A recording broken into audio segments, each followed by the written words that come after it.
Jamuna tiro vanachari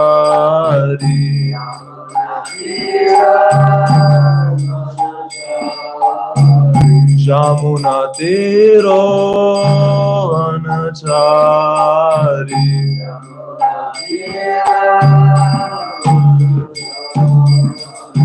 Jaya Radha Madhava Kunja Vihari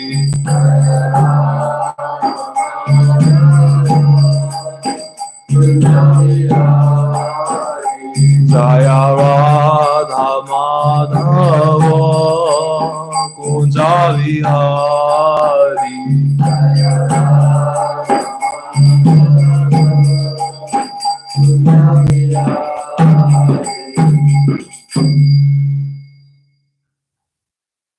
I will listen to Paramahamsa before that. I stood there, Srimad, His Divine Grace, I shall in the Bhakti Letter, Swami Shri Prabhupada. This comes down to Charity Shri Prabhupada. I will listen to Paramahamsa before that. I stood there, Srimad, His Divine Grace, Shri Bhakti Siddhanta Saraswati Goswami Maharaj Prabhupada. Ananda Koti Vaishnava Ki, Aidashta Kor Ki. Prem Si Gaho Shri Krishna Chaitanya Prabhu Nanda Shri Aditya Shri Vasudeva Shri Shri Radha Krishna Gopi Gopi Asham Kuru Radha Kuru Giri Govardhan Ki Dr. Shri Bhagavatam Ki Thank you. All glory to Samudra Hare Krishna Hare Krishna Hare Krishna Shiva Shiva Shiva.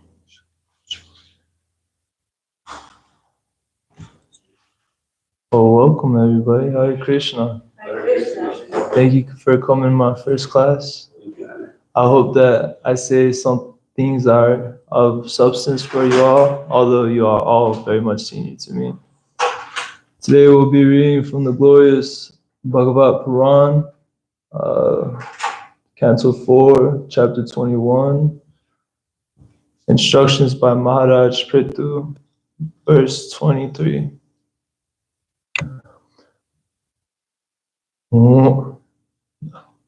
Om Namo Bhagavate Vasudevaya. Om Namo Bhagavate Vasudevaya. Om Namo Bhagavate Vasudevaya. Om Namo Bhagavate Vasudevaya. Om Namo Bhagavate Vasudevaya.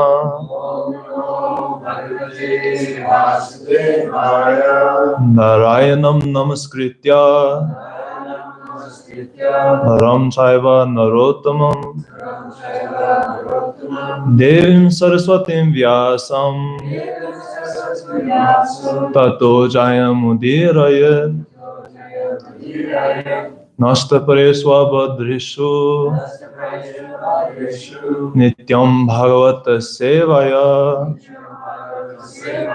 Bhagavatyutam Shloke Bhaktir Bhavati Naistuki. Alright, repeat after me. Tasya metaranusthana Yanaho Brahmavadana Lokasyu Kamasandhoha Yasya tu Shati Deshtadri Tasya metaranusthana Yanaho Brahmavadana Lokasyu Kamasandhoha Yasya tu Shati Deshtadri Tasya metaranusthana Yanaho Brahmavadana Lokasyu Kamasandhoha Yasya tu Shati Deshtadri Tasya me tadanushthanat Tasya me taranushthanat Yan ahur brahmavadinaha Yanaho brahmavadinaha Lokasu kamasandoha Lokasu kamasandoha Yasya tushyate dishtadrik Yasya tushati dishtadrik Tasya me tadanushtana Tasya me taranushthanat Yanaho brahmavadinaha Lokasu kamasandoha Yasya tushati dishtadrik Tasya me taranushtana Tasya me taranushthanat Yanaho brahmavadinaha Lokasu kamasandoha Yasya tushati dishtadrik Tasya me taranushtana Tasya me taranushthanat Yanaho brahmavadinaha Lokasu kamasandoha Yasya tushati dishtadrik Tasya me taranushthanat Yanaho brahmavadinaha Lokasu kamasandoha Yasya tushati dishtadrik. Anyone else? Tasya is me mine that anushthanat by executing yan that which ahu is spoken Brahmavadana by the experts in vague knowledge Lokaha planets Syuhu become Kamasandoha fulfill one's desirable objectives. Yasya whose Tushati become satisfied. Dishtadri the seer of all destiny. Translation. Maharaj Prithu said, I think that upon the execution of my duties as king, I shall be able to achieve the desirable objectives described by experts in Vedic knowledge. This destination is certainly achieved by the pleasure of the Supreme Personality of Godhead, who is the seer of all destiny. Repeat after me. Maharaj Prithu said, I think that upon the execution of my duties as king, I shall be able to achieve the desirable objectives described by experts in Vedic knowledge. This destination is certainly achieved by the pleasure of the Supreme Personality of Godhead, who is the seer of all destiny. Alright, purport by Srila Prabhupada Ki Jai. Stress to the word Brahma Vadanaha. By experts in the Vedic knowledge, Brahma refers to the Vedas, which are also known as Shabda Brahma, or transcendental sound. Transcendental sound is not ordinary language, although it appears to be written in ordinary language. Evidence from the Vedic literature should be accepted as final authority. In the Vedic literature, there is much information, and of course, there is information about the execution of a king's duty. A responsible king who executes his appointed duty by giving proper protection to all living entities on his planet is promoted to the heavenly planetary system. This is also dependent upon the pleasure of the Supreme Lord. It is not that if one executes his duty properly, he is automatically promoted, for promotion depends upon the satisfaction of the Supreme Personality of Godhead. It must ultimately be concluded that one can achieve the desired result of his activities upon satisfying the Supreme Lord. This is also confirmed in the first canto, second chapter of Srimad Bhagavatam. Atta kumbhir dvaja srestha vanasrama vibhagasaha swanustit tasya dharmasya samsiddhir haritoshanam. The perfection of one's execution of his appointed duties is the ultimate satisfaction of the Supreme Lord. The word kama sandoha means achievement of the desired result. Everyone desires to achieve the ultimate goal of life. But modern civilization, the great scientists thinks that man's life has no plan. This gross ignorance is very dangerous and makes civilization very risky. People do not know the laws of nature, which are the rulings of the Supreme Personality of Godhead. Because they are atheists of the first order, they have no faith in the existence of God and his rulings, and therefore do not know how nature is working. This gross ignorance of the mass of people, including even the so-called scientists and philosophers, makes life a risky situation in which human beings do not know whether they are making progress in life, according to Srimad Bhagavatam 7.5.30. They are simply progressing to the darkest region of material existence. Adanta Gobhir Visatam Tamisram.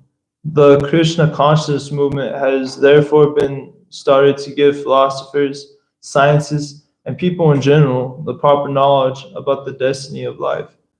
Everyone should take advantage of this movement and learn the real goal of life. Om Gyanadhamarandhasya Gyananjana Salakaya Chakshunmilitam Yena Tasmai Sri Gurave Namah Sri Chaitanya Manobhishtam Sthapitam Yena Bhutale Swayam Rupa Kadamayam Dadati Swapadantikam Hey Krishna Karuna Sindho Dinabandho Jagatpate Gopisa Gopaka Kanta Radha Kanta Namostute Tapta Kanchana Gorangi Radhe Vrindavaneshwari Vishabhanu Sutadevi Panamami Hare Priye Vanchakalpa Tarubhyasa Kripa Sindhubhye Vacha Patitanam Bhavanebhyo Vaishnavebhyo Namo Namah Namo Om Vishnu Padaya Krishna Pasthaya Bhutale Srimate Bhakti Vedanta Swami Niti Namine Namaste Saraswati Deve Gauravani Pracharine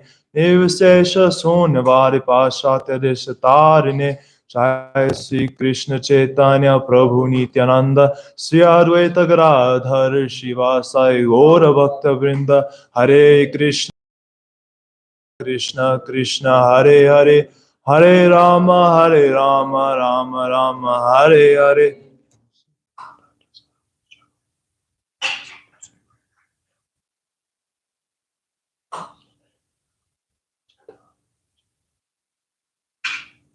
Wow, what a great purport. I just think it's so amazing that nowadays we have the technology to at our hands to have this. I mean, back in the day, people had to really find search for the Vedas. And even then, if you wanted your own copy, you had to hand copy that. Now you could say, I have the whole Bhagavatam in my hands. So in the beginning of this and the purport, we see to talk about how the Vedas should be taken as the final authority. The Vedas, in life, just like anything, there's instructions to it. Just like you get an IKEA desk, you got instructions. If you try to put that together without the instructions, you're going to have a difficult time trying to put that all together. So I found a few things about the authority of the Vedas. In the Mahabharata 12, 232-24, it's stated, At the beginning of the world, self-existent, God revealed the Vedas, which are eternal and divine. They are the source of guides of all human activities. So it's saying that the Vedas are eternal. There's so much spiritual knowledge, so much spiritual scriptures, literatures, but not all of them are eternal. These have always existed and will always exist. There's no end to them, no beginning.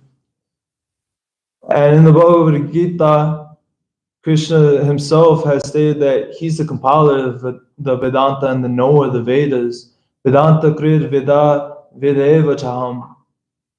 So we should accept the Vedas as authority. Krishna himself accepts them as authority. I mean, he even came down as Lord Chaitanya and followed the Vedas and glorified the Bhagavad Puran.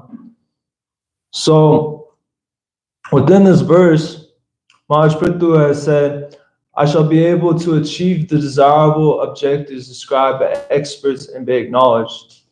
So here, Maharaj Prithu, he's following the instructions that he had received from Vishnu in the last chapter. So Lord Vishnu told Maharaj Prithu that the dharma of a king, the duty of a king is mass of people who are citizens of the state. And he had also stated in text 15, my dear King Prithu, if you continue to protect the citizens according to instructions of the learned Brahmana authorities as they are received by the disciplic succession, by hearing from master to disciple, and if you follow the religious principles laid down by them without attachment to ideas manufactured by mental concoction, then every one of your citizens will be happy and will love you. And very soon you will be able to see such already liberated personalities, such as the four Kumaras, Sanaka, Sanatana, Sanadana, and Sanat Kumara. So he is accepting this as one should always accept higher authority. And he's receiving this from the Lord himself. And so what's part of a king's duty? What exactly is this protection? This protection for all the world. But this isn't just a protection of the body, this is a protection of their spiritual growth. So a king must be able to protect one's enhancement in their spiritual life. There must be that Varasram Dharma. But in this day and age, we don't see that too often. Nowadays, everyone's a Shudra, and you're taught to go to school. And even then, in school, they don't teach you how to do your taxes. They don't teach you all these things. So basically, you end up becoming more and more dependent, not knowing how to get out of difficult situations. So they're corrupting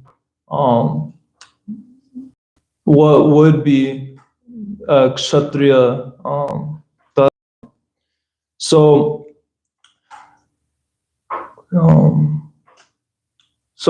King Prithu is accepting the knowledge from Vedic experts. In life, we need to approach people in knowledge on anything that we do. If you want to learn how to be a doctor, a musician, you want to learn anything, you should approach someone in higher knowledge. Because even if you do know quite a bit, they'll show you some things that you didn't. And especially in spiritual knowledge, we find that spirituality is the hardest knowledge to really understand. So what more do we need?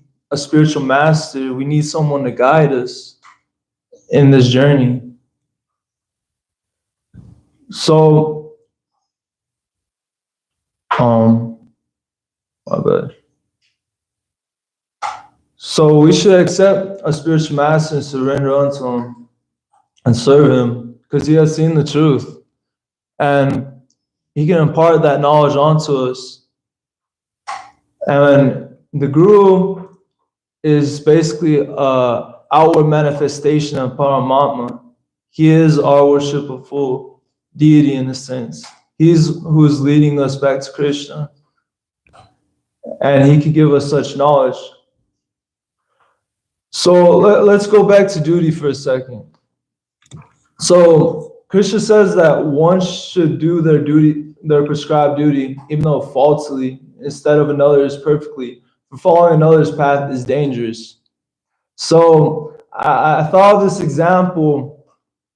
This is like you go up to another parent's kid and you try to start parenting them, right? That's going to cause some problems. That those parents are not going to want you to parent their kid, even though you may be good at parenting. They're not going to want that. Whereas if you stick to your 9-to-5 job and you do it nicely, you're not pocketing the cash for yourself or anything like that. You'll be awarded accordingly.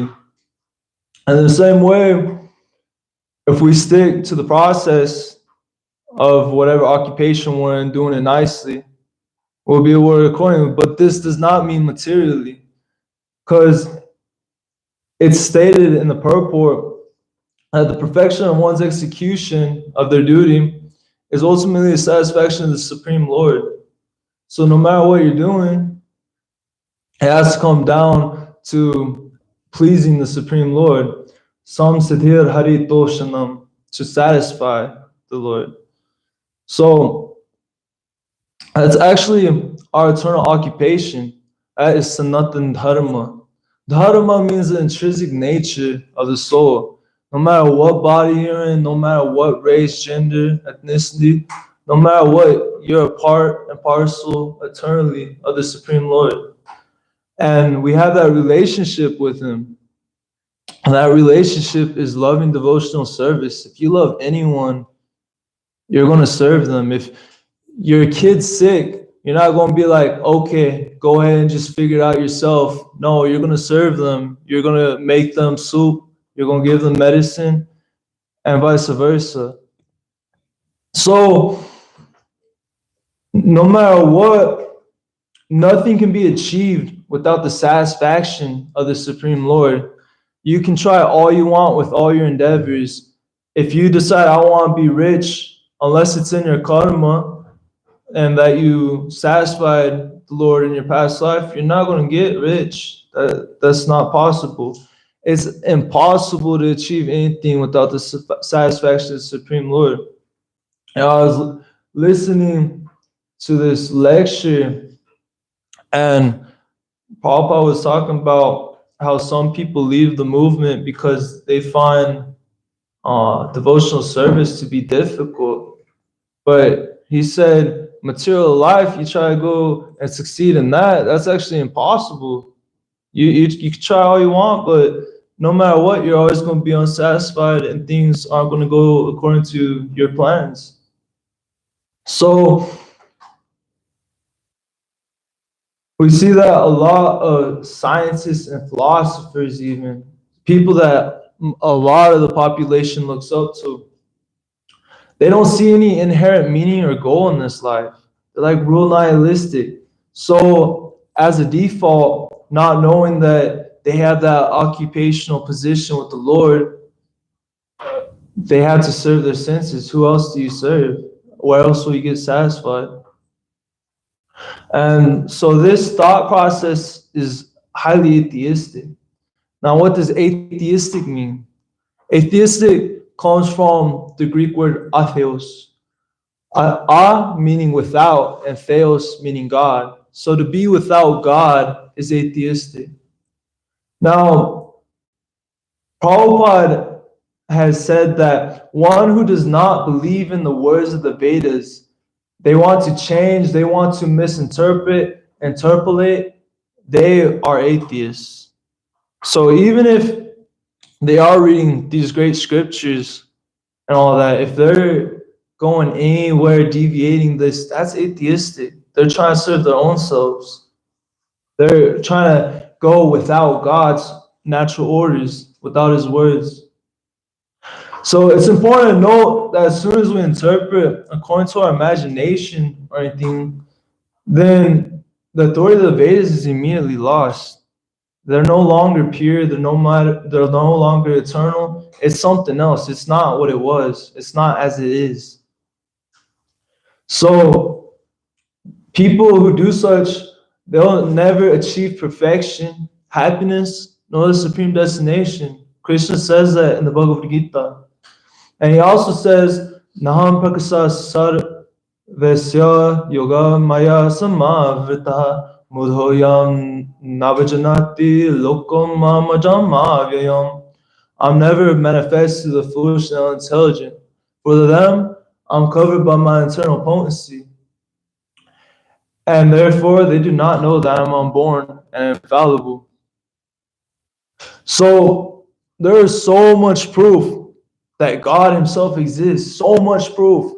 Yet, these people are covered by Yoga Maya, this internal potency of the Lord. So, you can see this in the extensiveness of the cosmos, the complexities of the DNA, the consistency in nature. So everything's so cyclical. We have right now we're like finishing up winter. We know we're going to go into spring, then we know we're going to go into summer. We know that as soon as the sun sets, that tomorrow the sun's going to rise again perfectly. In 24 hours, we know this. So let's look at DNA for a quick second. It is said that if you are to unravel all the DNA molecules in your body and place them end to end, it would stretch over 110 billion miles and be able to stretch the sun and back over 600 times. 600 times. And also, according to the Sanger Institute, a few grams of DNA could store the world's data. Wow. How could that possibly be if we just came out of nothing? People say we start with this big bang. Somehow 0 plus 0 equals 1. There was nothing, and then all of a sudden there was just everything, just boom. Everything existed.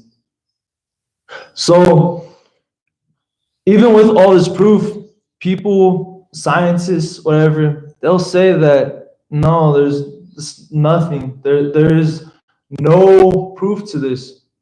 But science and scientists are fallible and constantly changing. We see that science is different throughout the years. It's a whole new curriculum. What one thing was acceptable then is no longer acceptable now. People thought the earth was flat and now it's round all of a sudden. There's all kinds of things like this.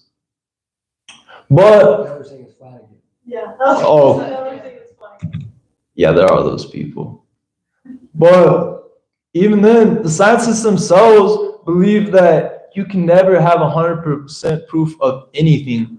So even if they do claim it's something, that does not mean they can't necessarily say for certain that it's true, because that goes against the whole philosophy of science. So I like to bring up this example when it comes to creation. So say you're going into a woods alone, right? You're out in the middle of nowhere and you come across this cabin. Now in this cabin, you see there's a plate full of cookies. Now, can any one of you tell me who made the cookies and why? Using the scientific method, can you tell me who made the cookies and why they made the cookies? Exactly. Science cannot prove these things. So, in this way, atheists will remain covered because, as the name suggests itself, they want to be without God. So he gives them an illusion of such an opportunity. You wanted to be without God, and God so caringly, who loves you so dearly and wants to see you happy, gives you the opportunity, all that you want. Although he's always there by your side as Paramatma, he doesn't let you know that. Just like a kid sometimes gets to play adult or whatever alongside the adult, and the adult doesn't necessarily even stay around them. The adult can be like in the next room watching from around the corner or whatever. And the same way, we're in the material world trying to play God. We're wanting to be the controllers, and we're wanting to be the enjoyers of everything that we observe. So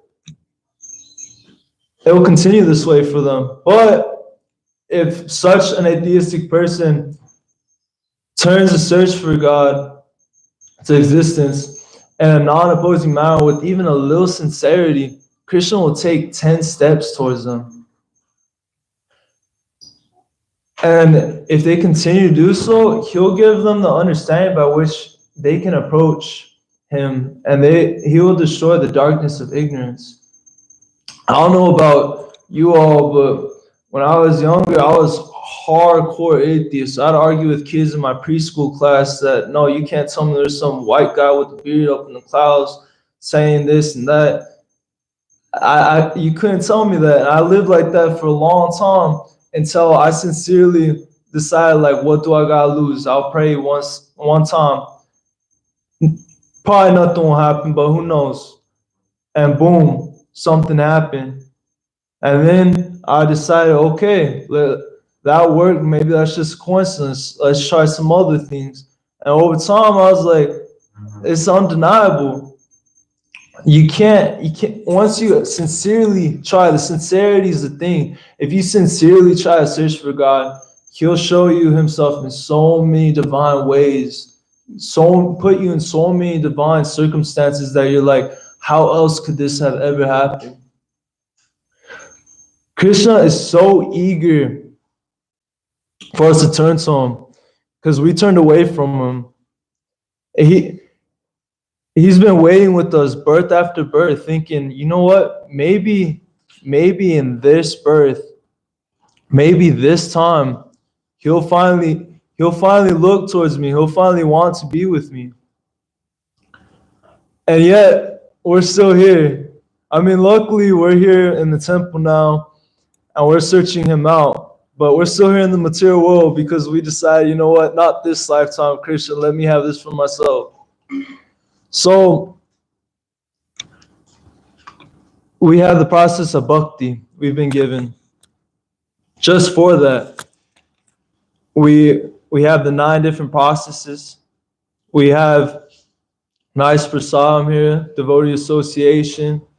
We have so much that Prabhupada has came and given us. So much that if you went back even to like my grandparents' generation, a lot of them, although the Hare Krishnas were here, a lot of them have no idea about it. A lot of people don't have the opportunity. Even then, nowadays, you look at people, you walk down First Avenue, people are strung out. People are either sitting there like the living dead, or they're homeless, and so many horrible things. Just because our civilization isn't any longer in that Krishna consciousness. Back then, people had a varnashram. We had a whole Krishna conscious society. And now we have Shudras running. And, you know, as a great man performs his duties, other people will follow. Common men will follow. And when these people are supposed to be great men, but they're not doing great things, everyone's still following them. I mean, it's not even just politically. If you look even musically, everybody wants to be the biggest, baddest hip-hopper or cowboy now. I even know some people like that. They like follow these people they idolize. And therefore, they suffer because they're trying to live a life without Krishna, thinking that's the person I should be following. They're misdirected. But here we have this opportunity that we've been given and gifted. So instead of just keeping it to ourselves, we should make sure to spread this to other people. One of the processes is hearing. So when we go out on Harinam, we're giving these other people, regardless if they want to hear, we're giving them the opportunity to hear the holy name and engage in that emotional service right there.